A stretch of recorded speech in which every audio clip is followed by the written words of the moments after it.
আসসালামু আলাইকুম রাহমাতুল্লাহি ওয়া বারাকাতুহু। প্রিয় ভাই ও বোনেরা, আশা করছি আপনারা আল্লাহর মেহেরবানিতে সকলে ভালো আছেন। আচ্ছা, আপনারা বলুন তো, আমরা যে প্রতিদিন নিঃশ্বাস নিয়ে থাকি, এর জন্য কি কাউকে কোনো ট্যাক্স দেওয়ার প্রয়োজন হয় বা কাউকে কোনো টাকা?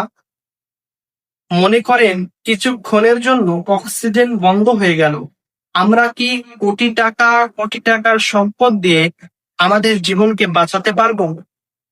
কখনোই পারবো না, কারণ অক্সিজেন ছাড়া কোনো মানুষ বাঁচতে পারে না।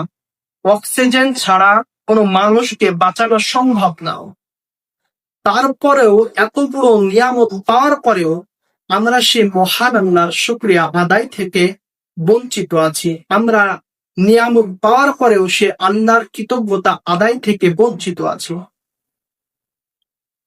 কোনো মানুষ যখন নিজের সামর্থ্য অনুযায়ী কোনো জিনিস না পায়, যতটা আফসোস করে, ঠিক যে জিনিসটা সে পেয়েছে তার জন্য কি ততটা আনন্দিত হয়? এখনকার মানুষ যে জিনিসটা পেয়ে গেছে তার জন্য কোনো আনন্দিত হয় না, যে জিনিসটা পায়নি তার জন্য বারবার আফসোস করতে থাকে।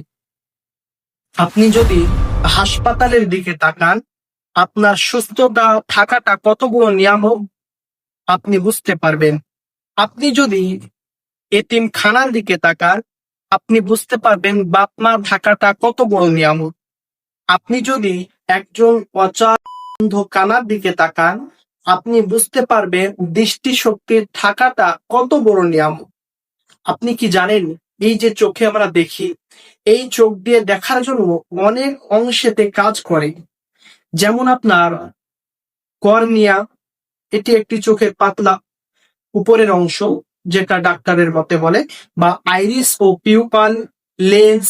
লেন্স তো বিশাল একটি জিনিস যেটাতে আপনার ক্লিয়ার করে, যেন আমরা জিনিসটা ক্লিয়ার দেখতে পাই। তারপর রেটিনা, এইসব জিনিসগুলো আপনার ডাক্তাররা ভালো বলতে পারবে। আমি তো শুধুমাত্র আপনাদেরকে বোঝানোর ক্ষেত্রে কিছু বোঝানোর চেষ্টা করলাম। আমরা যে দেখি তার জন্য অনেক কিছুর প্রয়োজন হয়।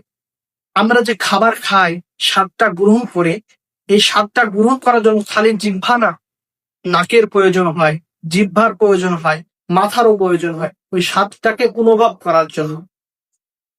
কঠিন সৃষ্টি রচিত করা হয়েছে। এত সুন্দর সৃষ্টি, এত সুন্দর নিয়ামত আমাদেরকে দিয়েছেন, তারপরেও আমরা আল্লাহর শুকরিয়া থেকে বঞ্চিত। আমরা আল্লাহর শুকরিয়া আদায় করা ভুলে গেছি।